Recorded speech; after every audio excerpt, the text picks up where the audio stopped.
ఇక ఫిరాయింపు ఎమ్మెల్యేలు అనర్హత పిటిషన్పై ఇచ్చిన సమాధానాలకు రిప్లై ఇచ్చేందుకు అసెంబ్లీకి చేరుకున్నారు బీఆర్ఎస్ ఎమ్మెల్యేలు.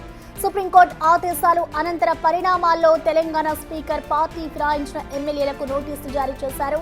దీనిపై ఫిరాయింపు ఎమ్మెల్యేలు సమాధానాలు ఇచ్చారు. వీటిని స్పీకర్ బీఆర్ఎస్ ఎమ్మెల్యేలకు పంపారు. వాటిపై రిప్లై ఇచ్చేందుకు అసెంబ్లీకి వచ్చారు బీఆర్ఎస్ ఎమ్మెల్యేలు.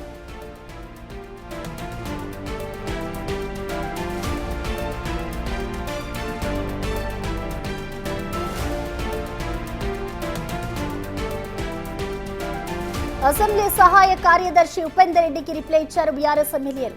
జగదీష్ రెడ్డి, కేపీ వివేకానంద గౌడ్, ఎమ్మెల్యే చింతా ప్రభాకర్ ఎమ్మెల్యేలు ఏ సందర్భంలో పార్టీ మారన్నది ఫోటోలు, వీడియోలు, ఆధారాలతో సహా అందజేశారు బీఆర్ఎస్ ఎమ్మెల్యేలు.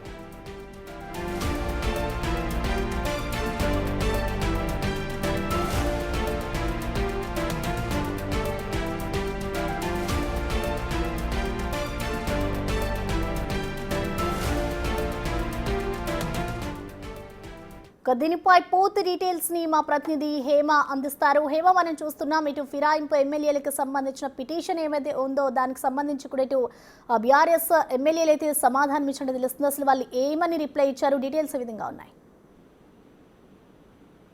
రీసెంట్ గా తెలంగాణ రాష్ట్ర వ్యాప్తంగా చర్చనీయాంశంగా మారినటువంటి ఫిరాయింపుల ఎమ్మెల్యేల సంబంధించినటువంటి అంశం ప్రస్తుతం తారాస్థాయికి చేరుతుందనే చెప్పుకోవచ్చు. ఇప్పటికే అటు సుప్రీంకోర్టు ఇచ్చినటువంటి ఆదేశాల మేరకు 10 మంది ఎమ్మెల్యేలు కూడా 3 రోజుల్లో వివరణ ఇవ్వాలి అంటూ కూడా అసెంబ్లీ స్పీకర్ 10 మంది ఎమ్మెల్యేలకి నోటీసులు జారీ చేశారు. అందులో 8 మంది ఎమ్మెల్యేలు ఇప్పటి వరకు వివరణ ఇచ్చారు. ఇంకా 2 ఎమ్మెల్యేలు, స్టేషన్ గన్పూర్ ఎమ్మెల్యే కడియం శ్రీహరి, అదేవిధంగా ఖైరతాబాద్ ఎమ్మెల్యే దానం నాగేందర్ ఇప్పటి వరకు దీనిపైన ఎటువంటి వివరణ ఇవ్వలేదు.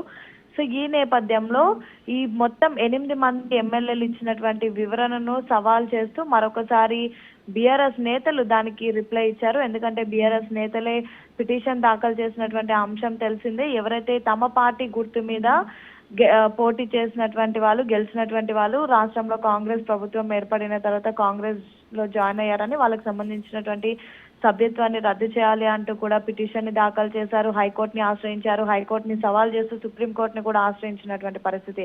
ఎండ్ ఆఫ్ ద డే తీర్పు మాత్రం స్పీకర్ చేతిలోనే పెట్టారు. సో ఈ నేపథ్యంలో స్పీకర్ 10 మందికి నోటీసులు జారీ చేసి వివరణ ఇవ్వాలని కోరినటువంటి సమయంలో 8 మంది కూడా వివరణ ఇచ్చింది ఒకటే, తాము ఇంకా బీఆర్ఎస్ పార్టీలోనే ఉన్నామని, ముఖ్యమంత్రి రేవంత్ రెడ్డిని తమ నియోజకవర్గ అభివృద్ధి కార్యక్రమాల కోసం మాత్రమే కలిసామంటూ కూడా తమ లెటర్లో వివరణ ఇచ్చారు. సో దాన్ని సవాల్ చేస్తూ కాసేపటి క్రితం అసెంబ్లీకి బీఆర్ఎస్ ఎమ్మెల్యేలు చేరుకున్నారు. ప్రస్తుతం అసెంబ్లీ స్పీకర్ అందుబాటులో లేరు, సెక్రటరీ కూడా అందుబాటులో లేరు. సో డిప్యూటీ సెక్రటరీని కూడా ప్రస్తుతం కలవనున్నారు. కలిసి ఏదైతే ఎమ్మెల్యేలు ఇచ్చినటువంటి రిప్లై ఉందో ఆ రిప్లైకి సంబంధించి ప్రస్తుతం వీళ్ళు మరొకసారి దానికి ఆన్సరబుల్ గా మరికొన్ని ఎవిడెన్స్ తో ప్రస్తుతం కలిసినటువంటి పరిస్థితి. అయితే ప్రస్తుతం బీఆర్ఎస్ ఎమ్మెల్యేలు ఇచ్చినటువంటి వివరణలో మనకున్నటువంటి సమాచారం ప్రకారం వాళ్ళు ఎప్పుడైతే కాంగ్రెస్ పార్టీలో జాయిన్ అయ్యాము అంటూ ముఖ్యమంత్రి రేవంత్ రెడ్డితో ఫోటోలు దిగినటువంటి ఫోటో క్లిప్స్ తో పాటు కొన్ని సందర్భంలో పార్టీ చేసినటువంటి కార్యక్రమాల్లో పాల్గొన్నటువంటి photos, videos, and same time Congress కండువాతో ఉన్నటువంటి ఫొటోస్, వీడియోస్ ఏవైతే ఉంటాయో వాటన్నింటిని కూడా ప్రస్తుతం తీసుకొని వచ్చినట్టుగా మనకి సమాచారం అందుతోంది. సో మరి కాసేపట్లో కలిసి వచ్చిన తర్వాత కూడా ఇటు మీడియాతో కూడా మాట్లాడనున్నారు. ఏం మాట్లాడతారు అనేది చూడాలి. ప్రస్తుతం అసెంబ్లీ సహాయక కార్యదర్శిగా ఉన్నటువంటి ఉపేందర్ రెడ్డికి అయితే బీఆర్ఎస్ ఎమ్మెల్యేలు రిప్లై ఇచ్చారు. ఇప్పుడు అసెంబ్లీకి అటు మాజీ మంత్రి జగదీశ్వర్ రెడ్డితో పాటు కేపీ వివేకానంద గౌడ్ అండ్ చింతా ప్రభాకర్లు అయితే వచ్చి ఎవరైతే ఎమ్మెల్యేలు, ఫిరాయింపుల ఎమ్మెల్యేలు ఉన్నారో వాళ్ళు ఇచ్చినటువంటి వివరణకు రిప్లై ఇస్తున్నారు. Right Hema, thank you.